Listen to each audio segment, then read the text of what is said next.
아멘. 여러분 성경에 나오는 말 중에 우리는 평탄과 형통이라는 말을 좋아합니다. 그리고 우리 기도 역시 대부분의 기도 제목들이 평탄하게 해달라, 형통하게 해달라고 하는 기도 제목들이죠. 그런데 우리의 실제 삶은 그렇지 않습니다. 생각지도 않은 어려움에 직면하고 갑작스러운 일이 발생하기도 하죠. 오늘 아침에 제가 페이스북을 하는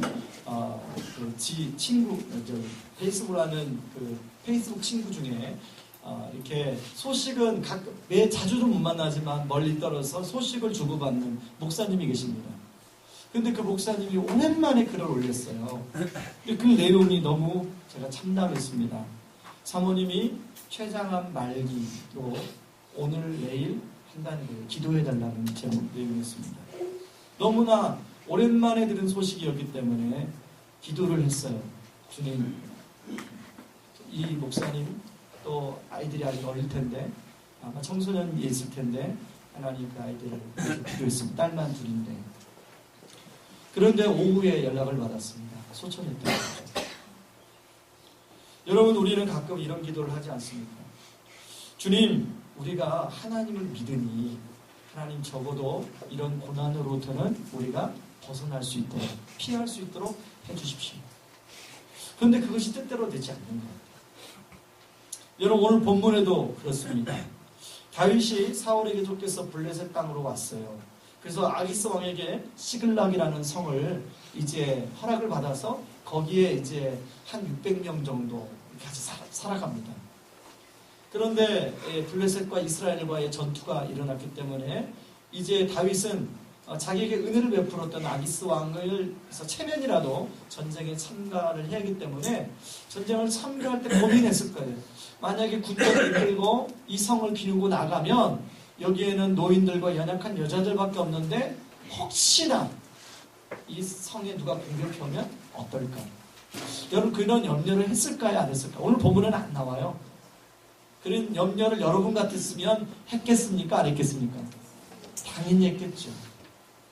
그런데 문제는 아말렉이라는 족속이에요. 이 아말렉 족속은 상당히 원래 비열한 족속입니다.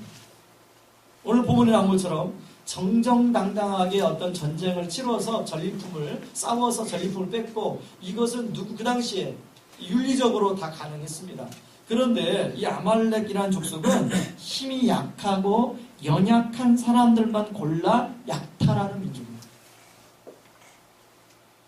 여러분, 이 아말렉 족속들은 블레셋과 이스라엘과의 전쟁이 일어난다고 해서 이 많은 성들의 군인들이 빠져나간 것을 알고 있었어요. 그 중에서도 가장 약한 성만 공격하는 거예요. 그 중에 시글락이 좀 아주 자그마한 성이었죠. 이 시글락을 공격한 것입니다. 다행히도 한 사람도 죽이지 않죠. 그냥 성만 불태우고 사람들을 다 사로잡아놨어요. 근데 여러분, 이 성경을 보면서 이게 다 불태웠는데 왜 사람은 안 죽였을까? 이런 생각이 들지 않습니까? 왜 안 죽였냐면 이 아말렉 족속들은 사람들을 사로잡아서 노예로 팔았어요. 그러니까 사람을 죽이면 손해죠. 그러니까 가능한 한 모든 사람을, 그러니까 동물하고 똑같은 거죠. 죽이지 않고 노예로 팔기 위해서 사로잡아 간 거예요. 13절에 인정이라는 것이 하나도 없는데 13절에 보면 자신의 종으로 부리던 애굽 사람이 병이 드니까 물건처럼 쓰다가 버렸어요. 여러분, 우리도 휴대폰 2년 쓰면 배터리 떨어지고 그러면 바꾸잖아요. 버리고. 그처럼 버렸습니다. 이런 아말렉의 모습은 바로 이스라엘이 또 출애굽할 때 나타나는데요. 아직 전쟁할 준비가 안 돼 있는 이스라엘 백성들, 이제 막 출애굽 나와가지고 정신이 없는 그 이스라엘 백성들의 그런 약점을 공격을 해가지고 아말렉이 전쟁을 일으킵니다. 하나님은 그런 아말렉 족속의 습성을 아셨어요. 그래가지고 뭐라고 사울에게 명령하냐면 아말렉 족속 같은 사람, 이 인간들은 이 지구상에 있으면 안 돼요. 다 멸절해요.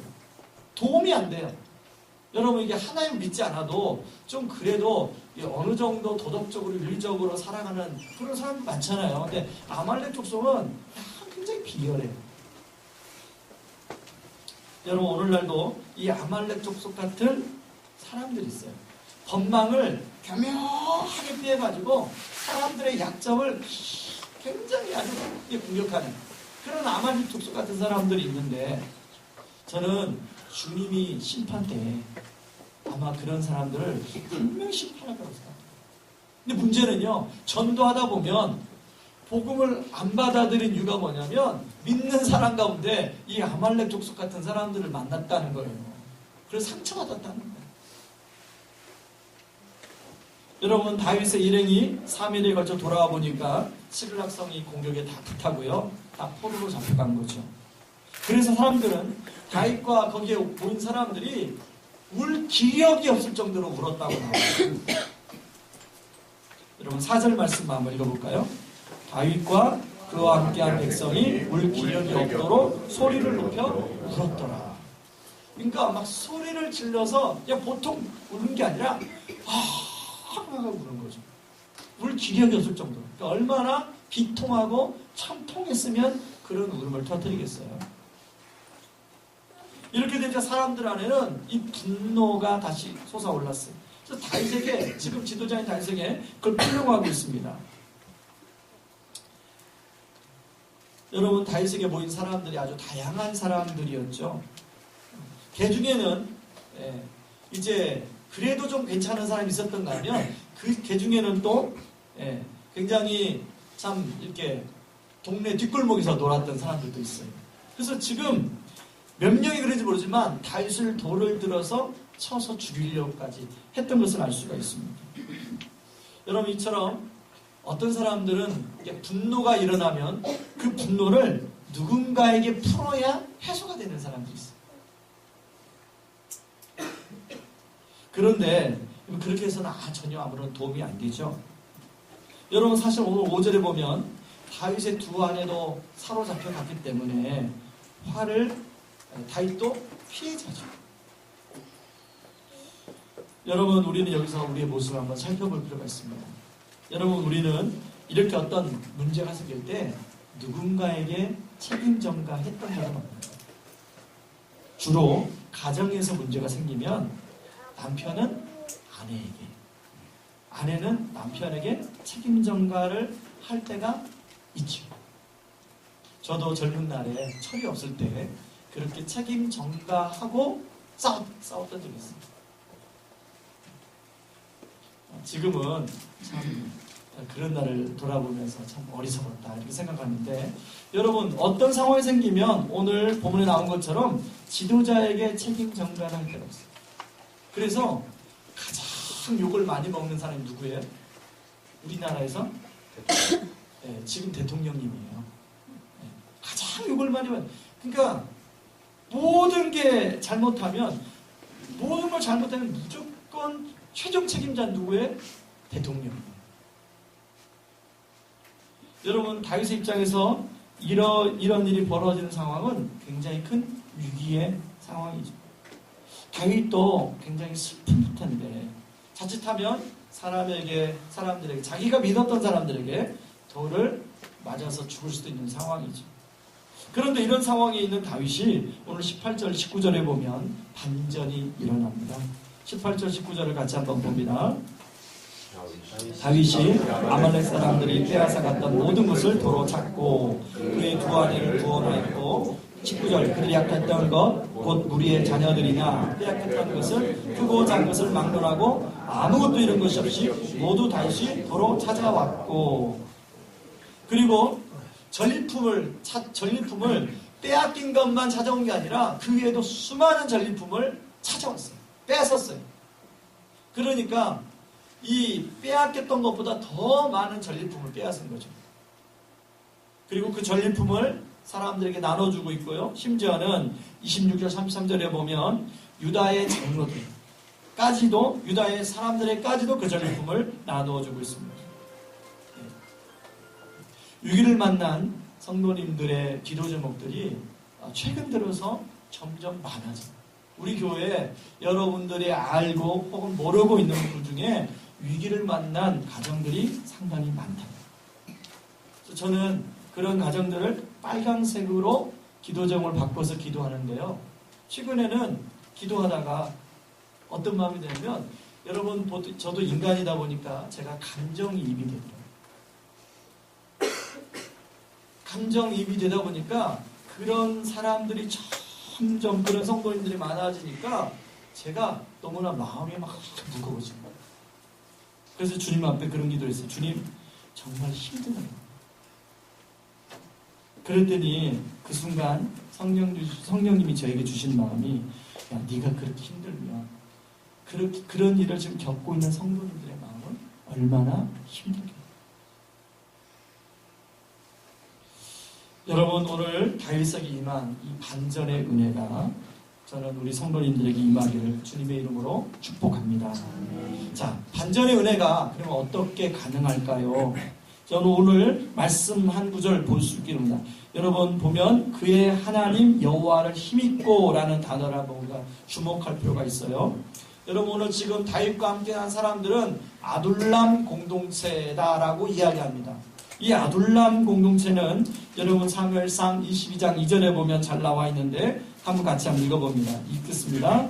환난당한 모든 자와 빚진 모든 자와 마음이 원통한 자가 다 그에게로 모였고 그는 그들의 우두머리가 되었는데 그와 함께한 자가 400명가량이었더라. 그 당시엔 400명가량이었는데 나중에 이제 그런 사람들이 더 붙은 것 같아요. 다윗에게 모이던 사람들이 정신적으로 건강한 사람들이 아니었다는 거죠. 어떤 사람들 모였어요? 환난당한 자, 빚진 모든 자, 마음이 원통한 자. 그럼 여러분 이런 일을 겪은 사람들은 안에 뭐가 있습니까? 기본적으로 분노가 있어요. 기본적으로 상처와 아픔들이 있어요. 자, 22절에 오늘 본문 22절 보니까 그 사람들 중에 누가 있었어요? 악한 자와 불량배들도 있었어요. 자, 이런 사람들은 상처가 많다 보니까 조그만 상처를 받아도요, 이 상처가 배가 되어 분노를 표출하죠. 그리고 화가 항상 이렇게 잠재되어 있어요. 그래서 누군가가 건너리면 쉽게 폭발합니다. 자, 오늘 다윗에게 모인 사람들이 그런 사람들이 많았는데요. 그러다 보니까 지금 다윗에게 그 분노를 폭발하고 있는 거예요. 여러분 다윗도 아내들이 포로로 잡혀갔고요. 다윗도 먼 길을 이제 전쟁터에 갔다 오기 때문에 피곤했어요. 그렇다면 여러분 다윗을 사람들이 돌을 치러 죽이려고 했다면 다윗도 그 사람들을 맞서가지고 막 대들어야 되죠. 너만 힘드냐? 나도 힘들단 말이야. 우리 부부싸움 할 때 왜 커지죠? 너만 힘드냐? 나도 힘들다 이러면서 싸우잖아요.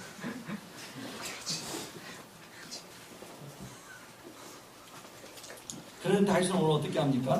여러분 사무엘상 30장 6절 하반절 같이 한번 읽어보면 그냥 사무엘상 3장 6절을 같이 한번 읽어보죠. 있습니다.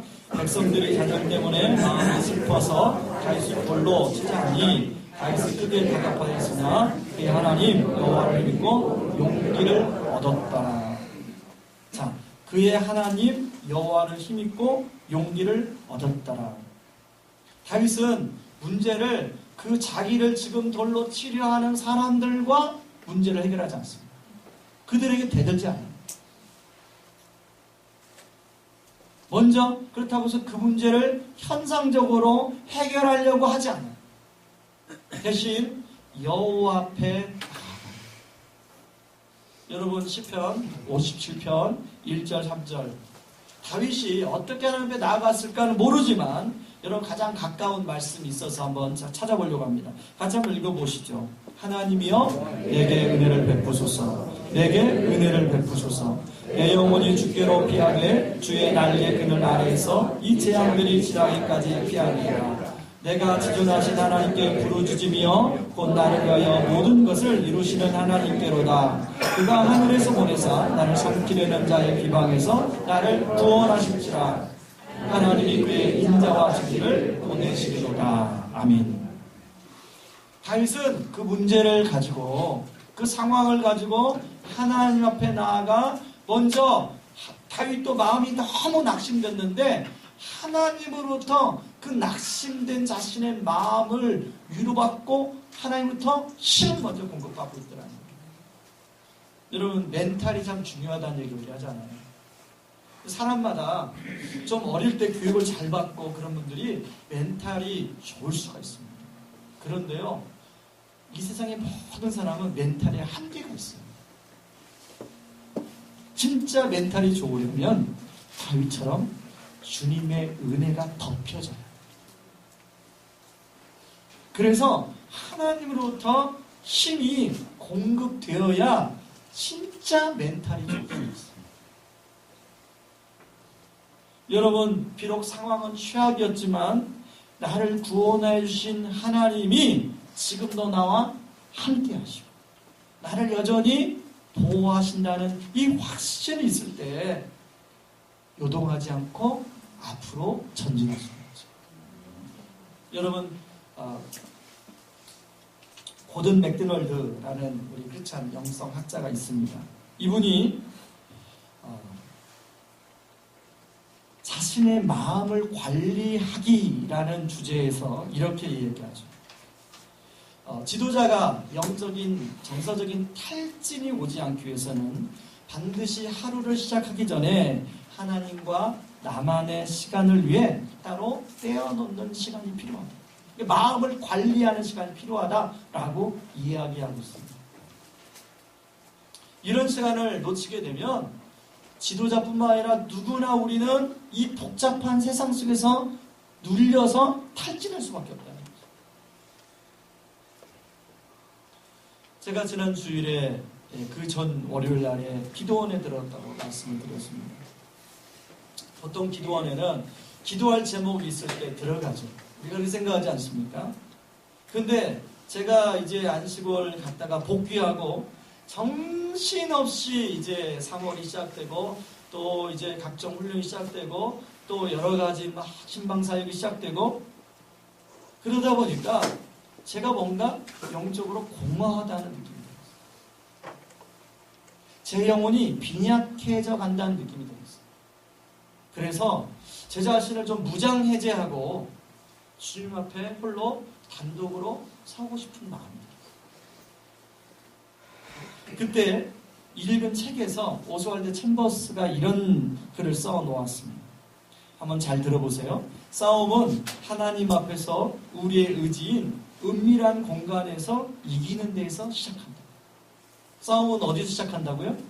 하나님 앞에서 우리의 의지인 은밀한 공간에서 이기는 데에서 시작한다. 바깥 세상에서 먼저 이기고 끝나는 법은 없다. 하나님 앞에서 이긴 그 사람을 지배하고 다스릴 권세는 세상 어디에도 없다. 여러분, 저는 기도원에 가서 막 기도를 많이 한 거 아니에요. 그런데 계속 하나님 저에게 무슨 말씀을 하실까? 그러고 산책도 하고 그러고 혼자 운동장을 뛰기도 하고 그러고 기도실에 들어가서 기도도 하고 그랬는데 기도원에서 마지막 나오기 1시간 전에 저에게 바로 이 책을 통해 이 메시지 주셨어요. 이 말씀을 하나님 하죠. 여러분 다시 한번 읽어드리겠습니다. 싸움은 하나님 앞에서 우리의 의지인 은밀한 공간에서 이기는 데에서 시작됩니다. 바깥 세상에서 먼저 이기고 끝내는 법은 없다. 하나님 앞에서 이긴 그 사람을 지배하고 다스릴 권세는 세상 어디에도 없다. 다윗은 이걸 안 거죠. 다윗은 이걸 알고 이걸 경험하고 그렇게 다시 자신을 돌로 쳐 죽이려고 하는 상황 속에서 하나님 앞에 나아가 하나님께 힘을 얻는 거죠. 저는 오늘 밤에 여러분들이 바로 여러분이 오늘 하루 종일 바쁘고 분주했을 텐데 여러분이 이 밤에 정말로 이 은혜의 보좌의 자리를 삼하고 나온 것은 바로 하나님이 그 은혜의 보좌에서 여러분에게 이런 힘을 공급해 주시기를 주님의 이름으로 축원합니다. 그래서 다윗이요 하나님께 힘을 얻으니까 아비아다를 불러요. 그리고 에봇을 가져오라고 그러고 그때부터 이제 하나님께 이 일을 어떻게 해결해야 할지 묻고 있어요. 질문해요. 하나님, 내가 지금 당장 이 아말렉 족속을 추격하면 되겠습니까? 그때 하나님 응답하시죠. 그래, 추격해라. 그 다음에 행동으로 옮기죠.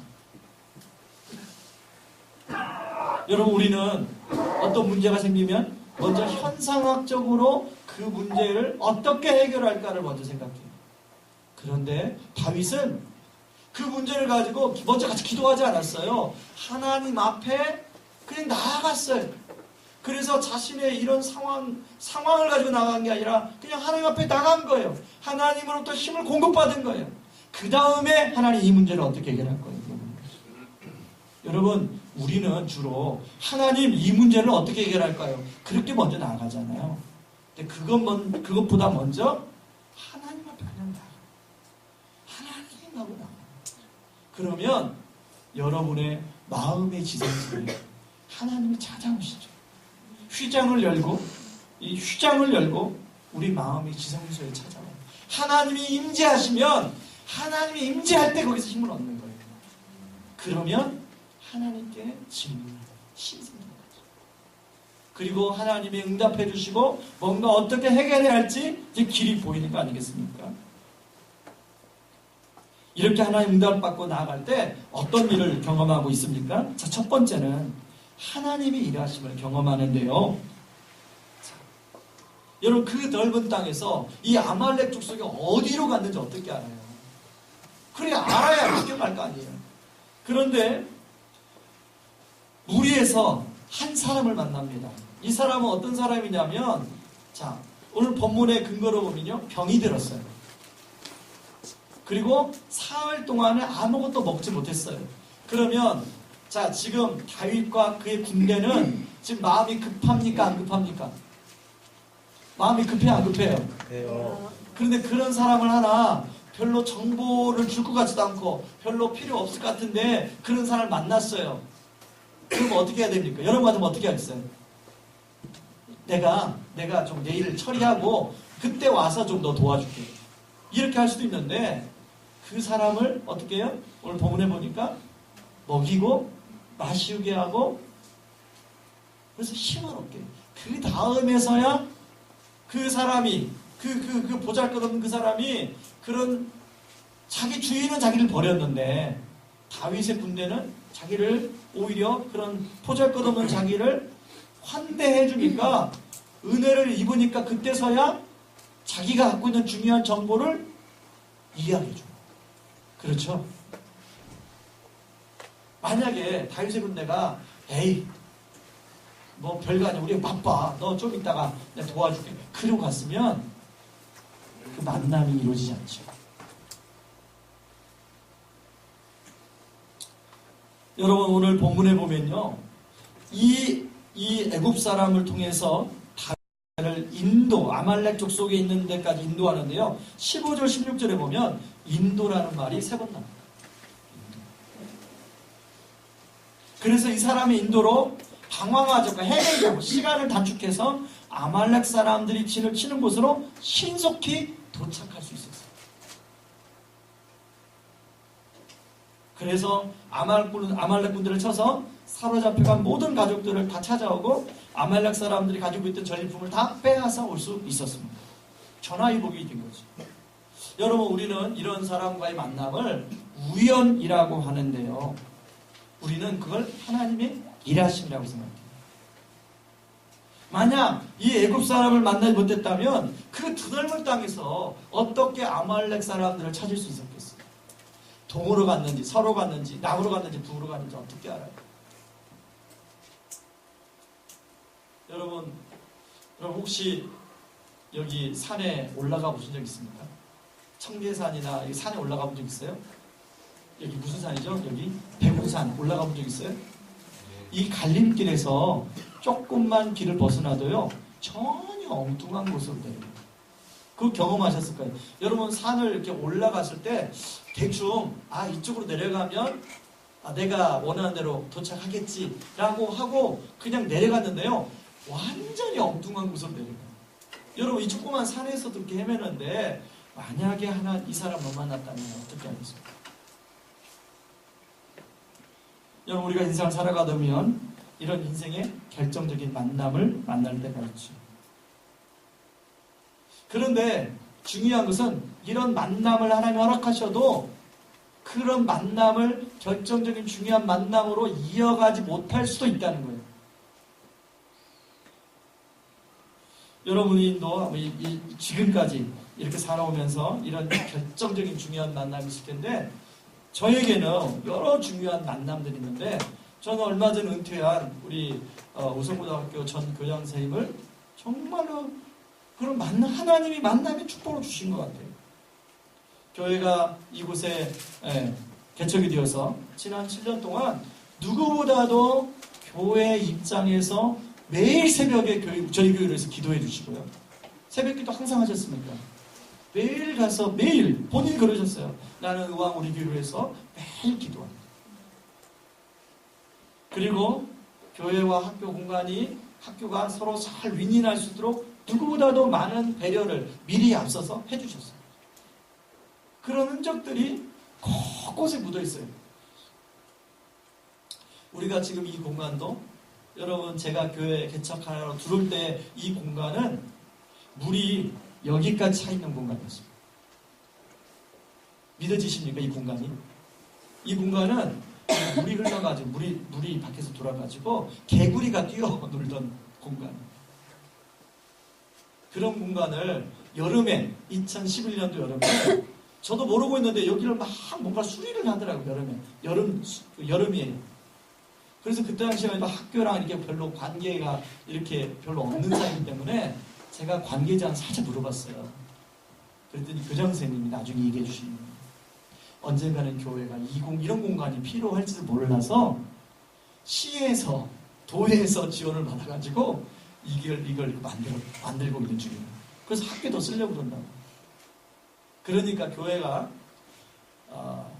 좀 아마 이거 3분의 2까지는요 의자 책상은 아마 학교 재정으로 한 거고요. 한 3분의 1은 우리 재정으로 의자를 놓은 거예요. 그 후에 이제 뭐 이런 인테리어는 이제 우리가 한 거죠.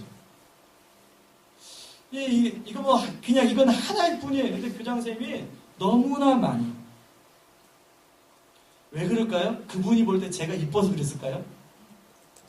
하나님께서 그분 마음에 그런 마음을 주신 거죠.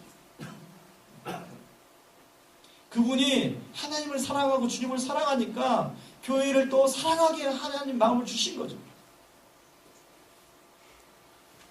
아마 여러분들도 이런 만남이 있을 텐데 저는 이런 만남들만 여러분 구하는 게 아니라 여러분들이 이런 만남이 되기를 주님의 이름으로 축원합니다. 자, 두 번째, 사람들에게 은혜를 베푸는 축복의 통로가 되는데요. 자, 이제 많은 전리품을 빼앗았습니다. 그런데 이 전리품을 나누는 과정 속에서 사람들이 의견이 달라요. 여러분 30장 22절을 같이 볼까요? 같이 읽습니다. 다윗과 함께 갔던 자들 가운데 악한 자와 불량배들이 다 이르되 그들이 우리와 함께 가지 아니하였은즉 우리가 도로 찾은 물건은 무엇이든지 그들에게 주지 말고 각자의 처자만 데리고 떠나가게 하라 하는지라. 자, 이 사람들의 주장이 합리적입니까? 합리적이지 않습니까? 여러분 말씀하세요. 합리적입니까? 합리적이 않나요? 합리적이죠. 자, 그런데 다윗이 어떻게 이야기를 하는지 보세요. 자, 여러분 피곤한 사람들이 부솔신을 건너지 못하고 200명이 남았어요. 그러니까 전쟁에 참여한 사람들만 전리품을 나눠 갖자는 얘기예요. 무노동, 무임금. 그런데 다윗은 이것을 전혀 다른 관점에서 접근하고 있어요. 여러분 30장 23절을 보세요. 30장 23절 뭐라고 얘기하고 있습니까? 같이 읽어요. 다시 이르되 나의 형제들아 여호와께서 우리를 보호하시고 우리를 치러온 그 부분들을 우리 손에 넘기셨은즉 그가 우리에게 주신 것을 너희가 이같이 못하리라. 자, 여러분 앞에서 주장했던 사람들은 주로 어디에다 포커스를 뒀냐면 우리가 열심히 싸워서 우리가 승리를 쟁취한 것이기 때문에 당연히 싸운 사람만 전리품을 가져야 됩니다. 자, 여러분 이 논리 맞아요? 틀려요? 맞지요? 근데 다윗은 이것을 너희들이 열심히 쟁취해서 얻은 것이 아니라 누가 주신 거라고 얘기하고 있어요? 여호와 하나님께서 우리들을 보호하셔서 우리에게 은혜로 주신 선물이라고 이야기하고 있습니다. 그러니까 이것을 너희들만 가질 것이 아니라 모든 사람들이 똑같이 나눠 가져야 된다라고 이야기합니다. 여러분, 우리는 22절의 사람들처럼 우리는 항상 평면적으로 어떤 상황을 볼 때가 있어요. 그래서 우리는 그걸 합리적으로 해결하려고 할 때가 있는데, 여러분, 조금만 시각을 바꾸면 다윗과 같은 시각이 보이는 거죠. 다윗은 이렇게 말함으로 말미암아 평면적으로 보는 사람들을 어디로 데리고 가냐면 하나님의 관점에서 바라볼 수 있도록 지금 데리고 가고 있어요. 그랬더니요, 그렇게 주장했던 사람들이 의견이 쏙 들어가고 모든 사람이 다윗의 말에 다 순종합니다. 그리고 전리품을 똑같이 나누어 가지고 갔습니다. 그뿐만 아니라 그 상황에만 적용되는 것이 아니라 앞으로 계속 그 원리가 적용되는 규례로 삼았다고 성경은 기록하고 있어요. 아름다운 전통이 생긴 거죠. 결과 모든 이스라엘, 이 아둘람 공동체에 모인 사람들이 그렇지 않아도 마음이 상하고 마음이 아픔이 많고 상처가 많은데, 이 일로 하나님의 은혜를, 이 사건이 하나님의 보호하심과 은혜가 임한 사건이라고 해석이 되니까 그 상처들이요 조금씩 상쇄되기 시작해요. 여러분, 우리의 상처는 어떻게 상쇄되냐면 하나님의 은혜가 임할 때 상쇄되고 씻겨지고 치유되고 회복되기 시작해요. 저는 우리 교회, 의왕 우리 교회 오신 신앙생활 하시는 분들이 이런 하나님의 은혜를 경험함으로 말미암아 그 마음의 상처들이 씻겨지고 회복되는 그런 은혜가 있기를 바랍니다. 뿐만 아니라 여러분 27절 33절에 보면 다윗이 쫓겨 도망 다닐 때에 알고 지내던 사람들에게까지 전리품을 보내고 있어요. 여러분 27절 33절을 읽지 않았는데 성경을 보면요 총 13개 지역을 언급하고 있어요. 그리고 그 지역에 대표되는 장로들로 하여금 사람들한테 전리품을 나눌 수 있도록 사람들한테 다 나눠주고 있어요. 여러분, 그 당시에 그 유대 사람들이 사울의 지배 통치 아래 제대로 돌봄을 못 받았을 텐데, 사는 게 힘들었을 텐데, 이런 전리품을 받고 얼마나 위로가 됐겠어요. 이처럼 다윗은 절체절명의 위기를 완전히 받고 자신을 따라하는 사람들뿐만 아니라 자신이 왕래하던 모든 사람들까지 하나님의 은혜를 나누어 주고 있더라는 거죠. 여러분, 저는 이 말씀을 읽으면서 22절에 나오는 악한 자와 불량배라는 단어가 마음을 와닿았어요. 여러분, 우리가 하나님 앞에서 우리가 악한 자이고 불량배 아닙니다. 이 22절에 나오는 사람들처럼 우리도 자기 중심적으로만, 합리적으로만 그렇게 우리가 생각하고 판단할 때가 얼마나 많습니다. 그런데 이런 악한 자와 불량배를 우리 주님은 은혜로 덮어주셨어요. 너 왜 악하냐? 너 왜 불량하냐? 이렇게 하지 않고 우리를 은혜로 덮어주셨어요. 오늘 다윗이요, 성경 기자는 악한 자와 불량배라고 하는데 그 악한 자와 불량배를 여러분 정의라면 그때 도려내야 되잖아요. 그런데 하나님은 다윗은 그들을 어떻게 불러요? 사랑하는 형제들아, 나의 형제들아.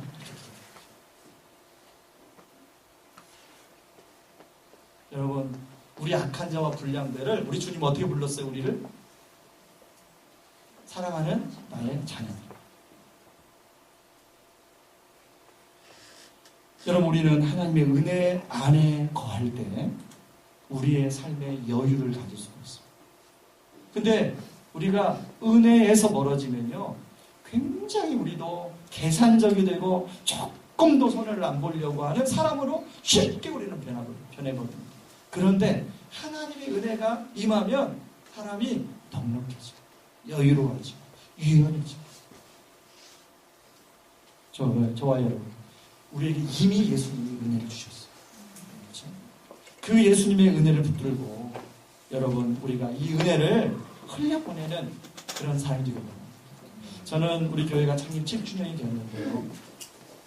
창립 7주년이 되면서 하나님께 자주 묻는 질문이 있어요. 하나님, 제가 하나님 교회를 개척하라고 할 때 어디에 개척해야 되냐고 1년 동안 물었거든요. 하나님께. 그리고 하나님은 저에게 여기로 보냈어요. 이제 7년이 지났잖아요. 또 묻죠. 하나님, 하나님이 이곳에 교회를 세우시게 하셨는데 7년 동안 잘 감당했나요? 그 사명을 정말 하나님이 세우신 목적대로 사명을 제가 잘 감당하고 있나요? 우리 교회가 그걸 잘 감당하고 있나요? 라고 물어요. 그리고 앞으로 또 이걸 어떻게 감당해야 될까? 여러분, 우리가 주님의 은혜를 우리가 받은 사람으로 이 은혜를 먼저 우리가 우리 안에 먼저 하나님으로부터 힘을 얻고 그 은혜로 힘을 얻고 그리고 우리의 자녀들, 우리의 가정에게 그 은혜를 전파하여 함께 누리고 그 은혜가 우리 가족에게, 우리 교회 안에만 갖추는 것이 아니라 그럼 이 은혜가 정말 이렇게 우리 주변에 흘러가는 그런 은혜가 있기를 주님의 이름으로 축원합니다. 우리가 같이 찬양하고 기도하겠습니다.